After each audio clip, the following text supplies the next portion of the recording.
when somebody goes to the emergency room or when they go to the hospital or to the doctor's office, they don't care if you're an MD or a DO. They don't even know if you're an MD or a DO. Well, welcome to Am I Ready? Another exciting episode, and we will be examining a student, a potential applicant, and looking at their mapped account and discovering all about them. And then I will make a decision about, kind of what I think and bring up some points and stuff for all of us to think about. And so I'm glad you're here, glad you're joining us today. And we're doing this recording on February the 7th. So hopefully you'll, depending on when you're watching it, that'll give you sort of an idea of when this recorded. So our guest today is Taylor. Hello, Taylor. How are you? Hi, Dr. Wright. Thanks so much for having me on. Absolutely. Absolutely. Now, where are you calling us from? So I am calling from Provo, Utah. I'm a student at BYU Provo. Great. That's fantastic. Okay. Well, we are going to look all about you, Taylor, and I'll make a decision, and give you some input about what I think, and certainly want you to feel free to ask questions or bring up points that you think are relevant. That'd be great. All right. Perfect. So we're going to bring your mapped account up here, and that will is where we're going to start. So what we see here on the dashboard of the mapped account, which is the very first thing you see when you open up your account for mapped, is the GPA graph. And what we see here is an AMCAS calculated GPA graph, a GPA of cumulative 3.47 and a science GPA of 3.23. And we do see a kind of a great start, but then tanking, if I can use that word, in, I guess, what was the sophomore year? Is that right? So I have those first 2 points on the graph is actually my high school GPA. Okay. Not all of my high school classes, but just the AP classes. I wasn't sure if that was to be included, but yes. I included it anyways. Yeah. So that tank that you called it is that's actually my freshman year. Freshman year. Okay. So not unusual for a freshman year. There's a lot of transition into college and stuff like that. And do you feel like that's kind of what happened to you? Oh, 100%. I mean, I did not transition well into being on my own, first of all. And then second of all, you can see I was a pretty good student in high school. And then I just wasn't expected for the, I guess, the shift I had to make in my academics and studying my freshman year that was required of me when I came to BYU. Right. So that's what that is. There's also some mental health stuff about transitioning, being on my own, that I feel like had an impact on that too. Sure. But I really had to kind of sit down with myself and be like, is this what I want to do? Because if it is, I really have to make a change. Yeah. Good. Well, and clearly you did make a change. It looks like it, you really did a lot better. If you take off that 1 year, you've got a much different looking a graph, right? Yeah, absolutely. Now, what is your major at BYU? I'm a neuroscience major. Okay, great.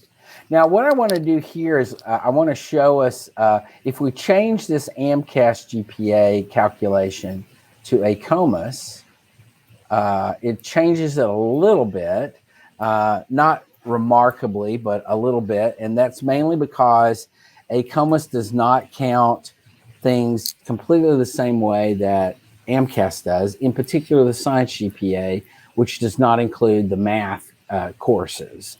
So math courses are eliminated from the science GPA. So that's the reason for the different shift there. Basically what I see here, Taylor, is that freshman year, but then outside of that, I see a really strong point, in particular when we look at the green line, which is the semester by semester line. That's a good evidence of a good upward trend, which we talk a lot about. Mm-hmm. You can see the blue line, which is the plotting out of the cumulative GPA. And one of the things that I want to really point out here is the orange or whatever color that is line, which is the science GPA.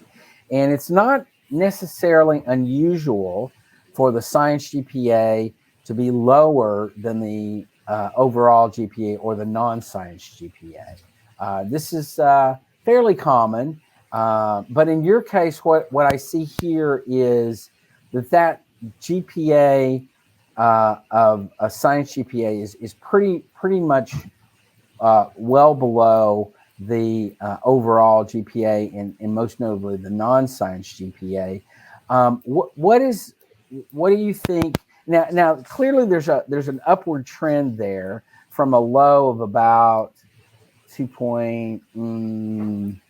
I don't know what that would be, maybe 7 or so, and then up to the 3.23.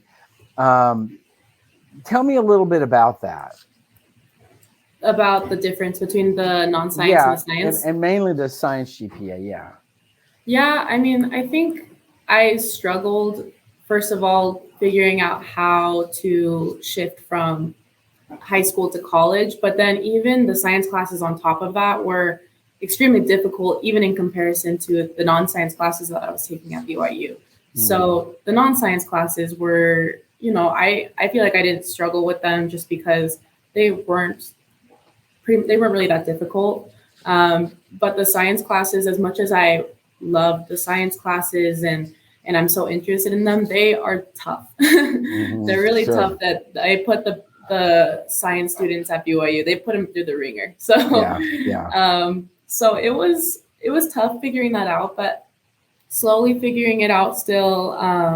And I think that's I've seen a huge change in the student I was before my freshman year and the student I am now. I mean, my studying habits are completely different. I don't even feel like I'm the same person. Yeah. Okay, great. Now, since we're talking about the metrics, let's walk down to the bottom and talk about MCAT. Now, it looks like they're graphed out here, but I'm going to go to the MCAT tab. So it looks like you've done 2 practice tests, one in November and one just recently in the last week or two. And you're doing the Altius system. Is that right? Yes. So I signed up in November and took I don't know what to call it, but I guess it was just like a baseline test. Yeah. The diagnostic or something. Yeah. Obviously didn't go that well. I had no idea what I was expecting. I had never done practice questions. I hadn't seen half of the material in over 2, 3, 4 years. So obviously didn't go well. I just started prepping actually in January. So January is when I started taking classes. Okay. And that was probably the halfway through January that we started taking classes. And then I took my second practice test just this last week. And I saw a big increase. Giant increase. Yeah. So I'm hoping, I'm honestly not very worried about it because I've already learned just a little bit of strategy and like reviewing some material, and it's already given me a huge jump. So as I keep prepping, I don't take my test until June. So I'm not worried at all. Okay, good. So you're planning on a June 4 date. Now, do you already have that reserved or? I do have it reserved, yes. Okay, good. So so that gives you really February, March, April, May, June. So really 4 months you're looking at. And you're doing the Altius classes, right? Yes, sir. And those are online? Those are kind of like half and half, but the actual classes, I go to the facility here in Provo, and then they have some like online stuff that you do by yourself, so like some self-studying stuff, and then you kind of touch base with tutors. So I have a one-on-one tutor, and then I also go to those classes. So okay, good. All right, good. So let's look at your activities. Yes. And we got these and just walk us through these. So you've done some community service. Looks like several community service thing. One at a hospice, which is clinically related, and then I see also one at the BYU Polynesian Heritage Program. Tell us a little bit about your community service work.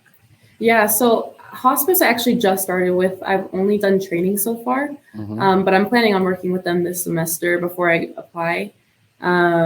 It was just kind of something I wanted to add on because I don't think it's shown on here, but I'm doing a clinical experience at basically a retirement home, assisted living home, but I work in the memory care department. So I'm constantly surrounded by hospice patients every day. So it's been such a good, I mean, I'll get to that later, but I think that's why I went into hospice is because I wanted to be, that this hospice volunteering is going to be more of like being a companion for that person rather than being on the care side of that.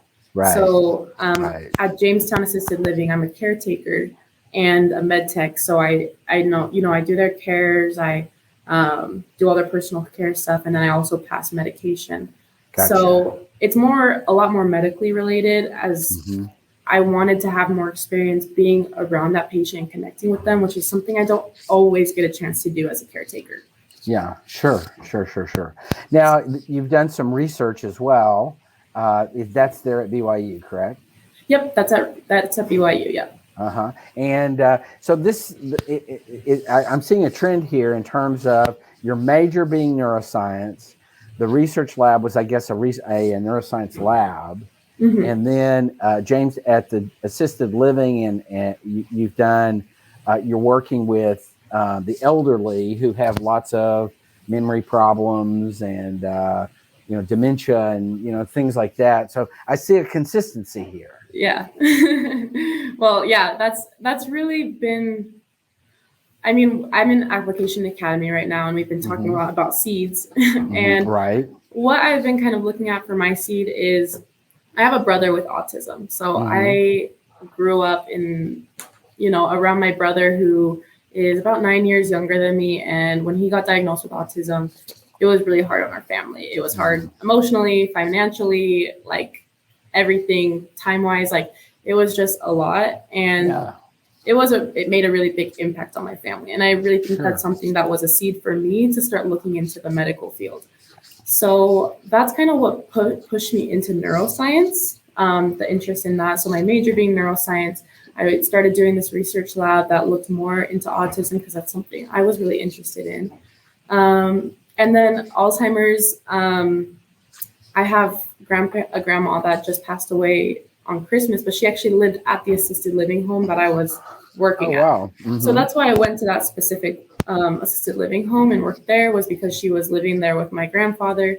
And so that was also just something that was really intriguing to me, and I wanted to know more about it. So I picked up a job at assisted living, and I mean, I've been loving the experience I've gotten. But yeah, there's definitely a correlation between all the activities. It's kind of just all been things that I'm really passionate about. Yeah, absolutely. That sounds great. Now tell me about Living Legends as an artistic endeavor. Yeah, I'm excited to tell you about this because this is one of my favorite things to talk about. So I am Samoan. I'm half Samoan, half white. So Living Legends is a team at BYU that does Polynesian dance, Native American dance, and Latin dancing. So I tried out for this team. They take 6 girls and 6 boys from each culture. And then we learn dance, we learn song, we share culture, and we tour all over the place and, performing for people. Nice. And it's this whole story about culture and religion and coming together and family and all this stuff. So it's definitely not medical related, but it's something I'm super passionate about. And so that was a really great experience. Yeah, that's awesome. Sounds wonderful. I'm sure you learn a lot about teamwork and stuff like that, right? Absolutely, yeah. And the other cool thing about it was that when we would tour around places, we really got the chance to connect with the audience afterwards. So they would come up and ask us questions about our culture, about our backgrounds. And so it was really cool being able to connect with them and share my culture and answer questions like that. So yeah, do you still have family in Samoa? I do, but most of us are in the States now. So I was born in the States. My grandparents moved to America, and that's where my mom was born. That's where I was born. But we do have some extended family out there. Yeah. So have you been there? I wish. I really wish I had, but I haven't been there. So well, maybe someday soon. Someday, yeah. Yeah, I'm sure you'd love that, right? Yes. Yeah, that's cool. Okay, let's go on to the next page of the activities. Some shadowing and clinical experience shadowing. A plastic surgeon. I bet that was interesting. It was really interesting. In fact, I'm still shadowing him right now. So he's been super awesome. He's gonna let me pick up a couple more, come in a couple more times and shadow him. So yeah, shadowing has been so hard to find. It's been so difficult to find shadowing hours because a lot of places just don't allow it here. I don't know, where are you calling from? I'm Texas. Okay, I don't know if it's the same in Texas, but in Utah, it's been pretty strict. So we haven't really been able to find a lot of shadowing hours. So yeah. I mean, this is a thing that's it's been pretty normal life in the pandemic world, where regardless of where you are in the country in terms of getting shadowing hours and really finding people that will accept you, and hospitals have shut things down, and like volunteer programs and stuff like that have been really hard to come by. So I think within the context of all of that, you've really done a good job of finding stuff and doing some shadowing. Looks like you've also got a family practice doctor that you've shadowed some. So that was good. Yeah. So excellent. Yeah. Really good. Good. So I'm impressed with that. Looks like you've also got some. You've done some TA work. Did you enjoy that? Oh yes, it's one of my favorite things to be on the other side of the learning experience, because it's nothing better. The first year I actually did it online because COVID had completely shut everything down. So I was an online TA, and this last semester and this semester I've been able to do it in person, and it is just a night and day difference between being able to really interact with the students. Like, there is just nothing better.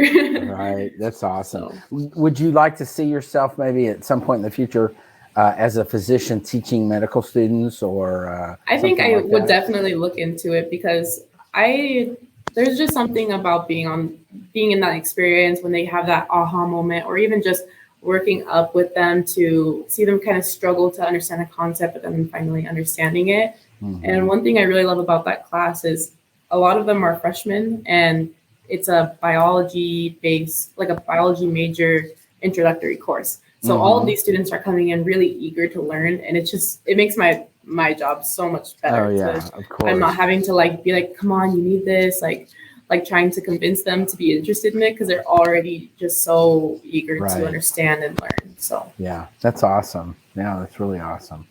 Let's look at your med school list. You have 30 listed in here so far. I haven't gone down and narrowed them down. Right. This was when I you're first not downloaded applying to 30, right? No. But Dr. Gray always says this should be the last thing you do. So I haven't really looked at it as much. Yes, absolutely. Yeah, for sure. Absolutely. But it looks like you've got DO and MD schools on here, so you're going to apply pretty broadly. Yes, I'm going to be applying to both for sure. I'm trying to keep that idea that MD is better than DO or vice versa. I'm trying to keep them very equal in my mind. But honestly, I don't really know the difference. But everybody that I know is MD is better, and I'm okay. I think that one of the things that you should consider when you hear about that is keeping focus on that the point of healthcare, the point of going to medical school in the first place is to take care of patients, right? Right. And, at least my feeling is, and I think this is borne out with a lot of people, is that when somebody goes to the emergency room or when they go to the hospital or to the doctor's office, they don't care if you're an MD or a DO. They don't even know if you're an MD or a DO. And it's so true. Even if they knew, they wouldn't even know what that means, Yeah. So, so the point here is that they just want to get better. They want to feel better. Yeah. And so I think keeping that central in your mind is really important. I do think that the differences are so slight, and in the practical world, there's really no difference in terms of what their scope of practice, is the same, et cetera. So I would say outside of this sort of cerebral kind of reputation mentality, outside of that, there's nothing to be concerned about or to worry about or to think about. And so, just for whatever it's worth, that's my feeling.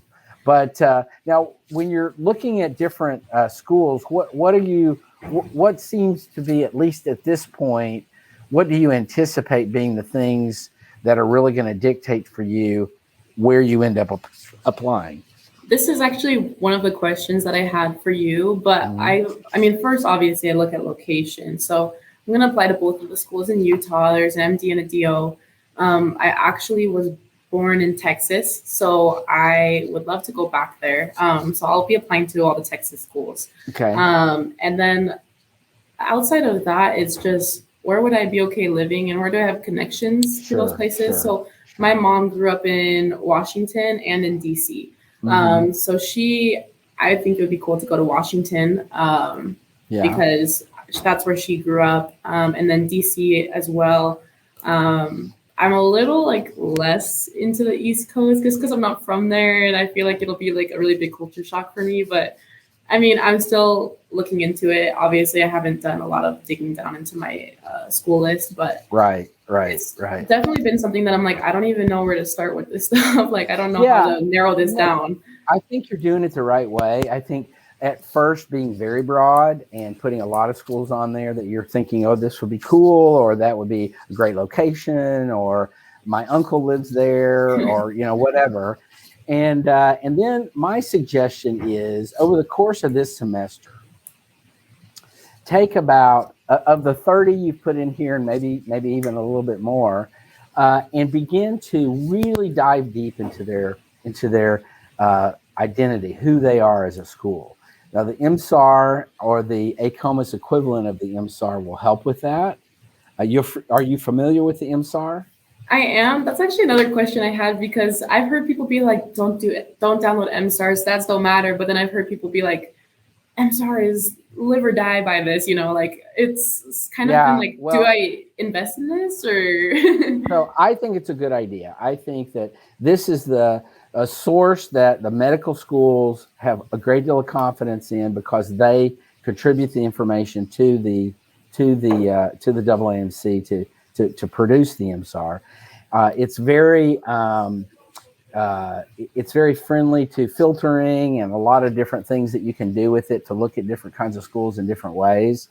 It'll give you the stats, but it also gives you a lot of other information. So I think it's worth the investment.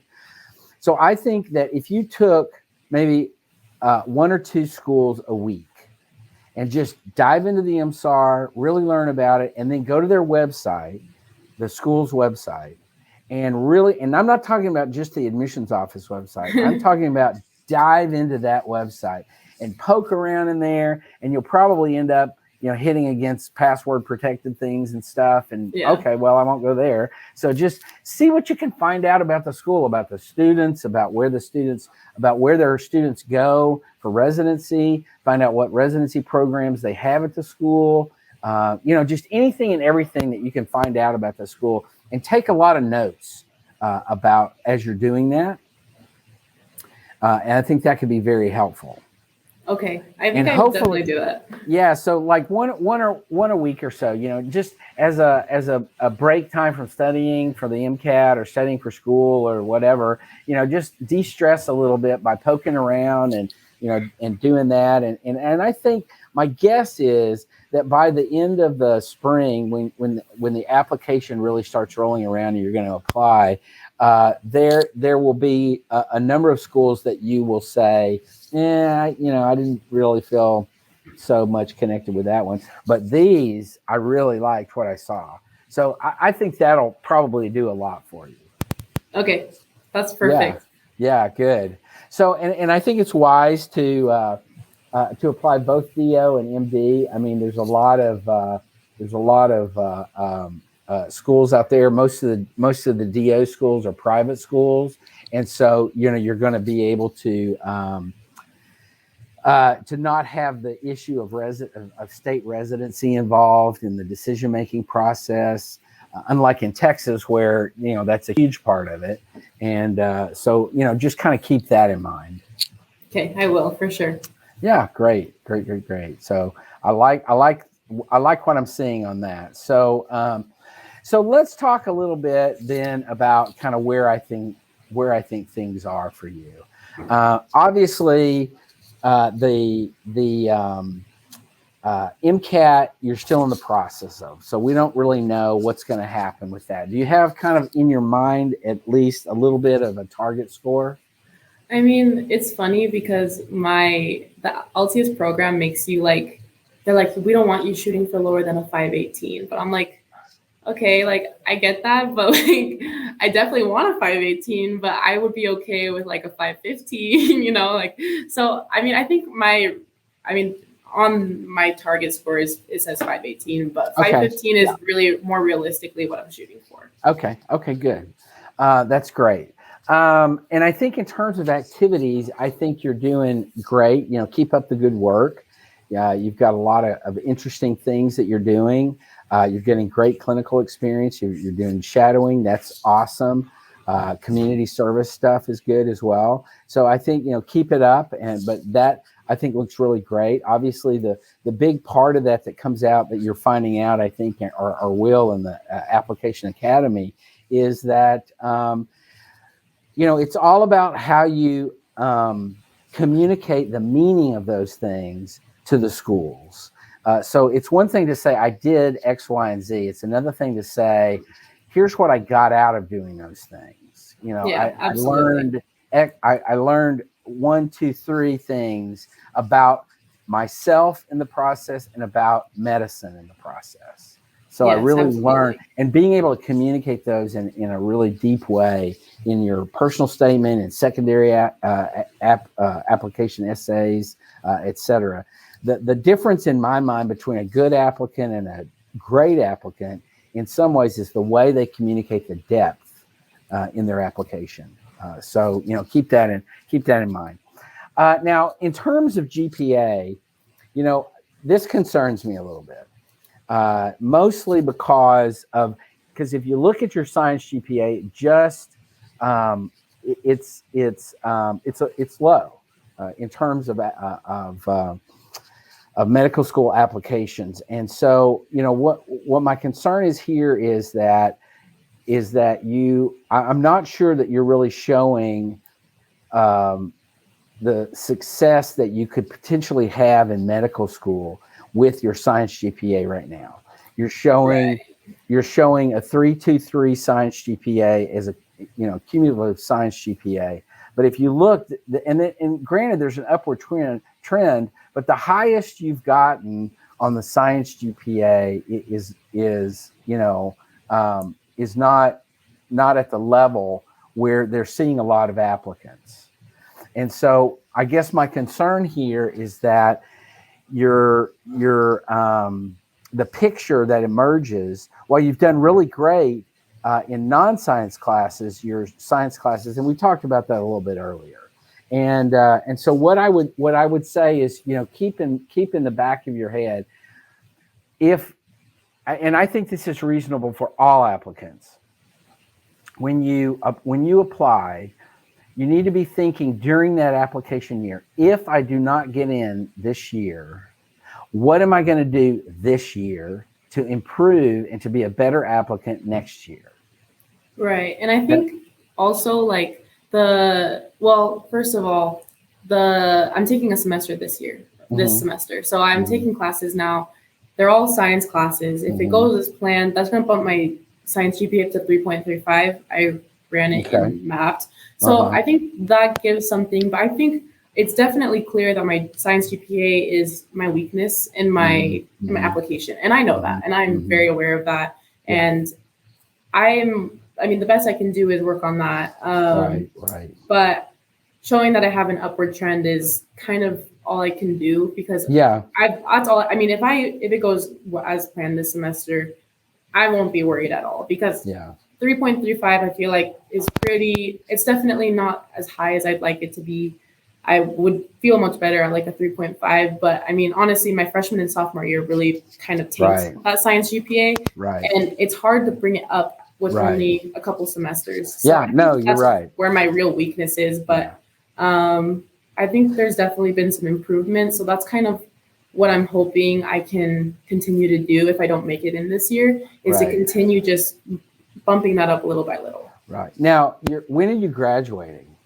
I graduate in 2023, so next year. So you've got the whole next year that you're going to be still in classes. Yep, exactly. Okay, great. Well, I think definitely ramping up that. I think you're exactly right. Ramping up the science courses, the science GPA, by doing extremely well this semester, and then you have another 2 semesters where you're probably going to have quite a bit of science that you're taking as well. Next year. So that should help. Now, that's not to be pessimistic and say, oh, well, the chances you getting in this year are limited. I'm not saying that at all. What I am saying is that I think you're right in anticipating and making it clear to yourself that if I don't get in this year, I'm working hard this year to make next year's application even better. Right. Yeah, absolutely. Excellent. So, basically what I would say, Taylor, is I give things on a red light, green light, yellow light. That's my shtick.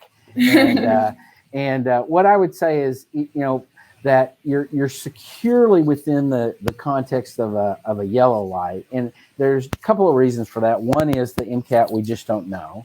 It's, that's a question mark for us. And then the other is the GPA, just as we've discussed. And so what I would say is, I think it's reasonable for you to move forward this year. I think Application Academy will really help you craft a strong application and make your contentions for why you want to do this and what you're going to be bringing to medicine as a career and to your patients. And just, keep up the good work. You're really doing well in terms of that upward trend, and, keep it up, and keep up the other stuff too. Do the shadowing that you can do. One of the things I would suggest is the 2 doctors that you're shadowing, ask them if they're okay, if you continue shadowing them or even do more, in their office, if you could, whatever they want you to do.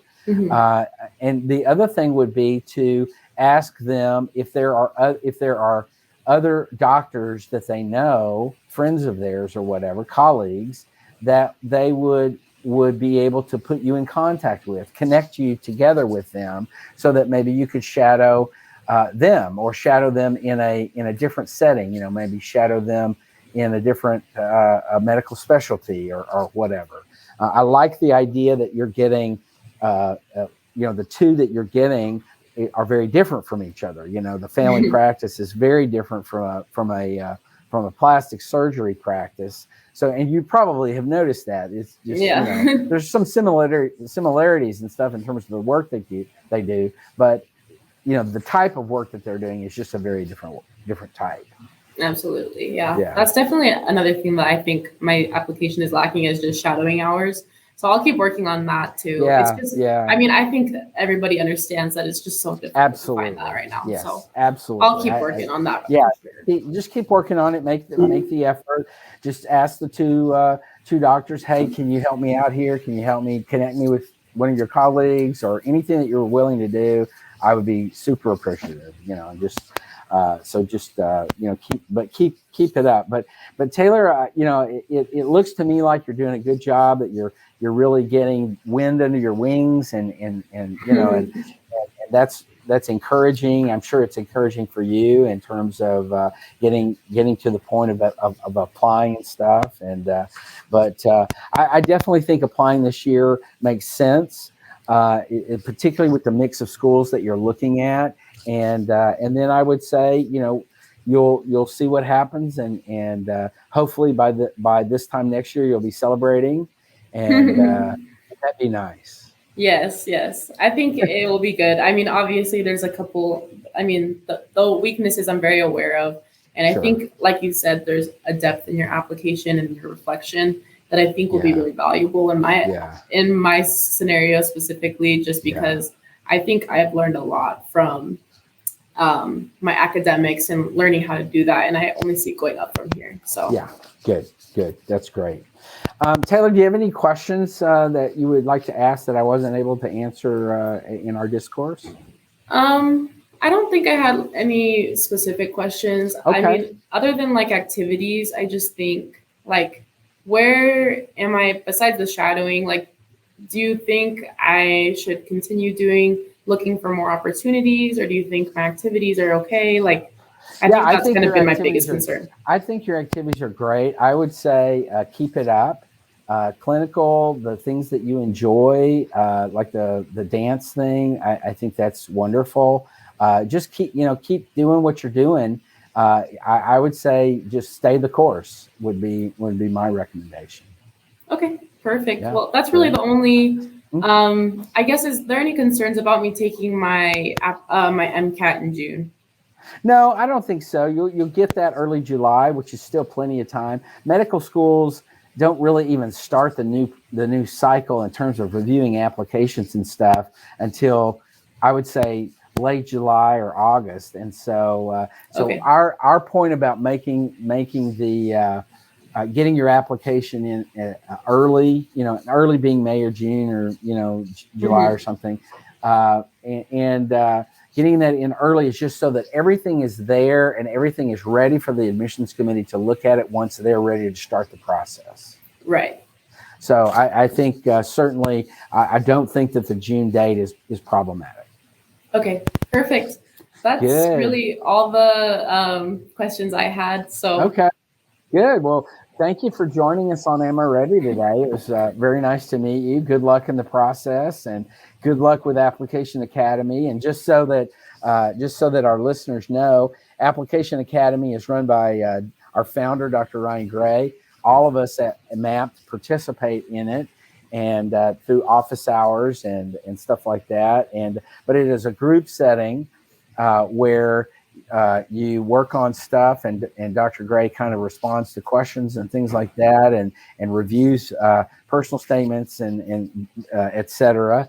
But also you get reviewed by other advisors at MAP, and we have a TA that is a Application Academy alumnus, but who also got into her first choice school this year, and so she's going to be starting medical school this summer. So that's a very exciting. But Application Academy is a great opportunity for those for students to be involved in a process that will guide them through, applying and everything that they need to do.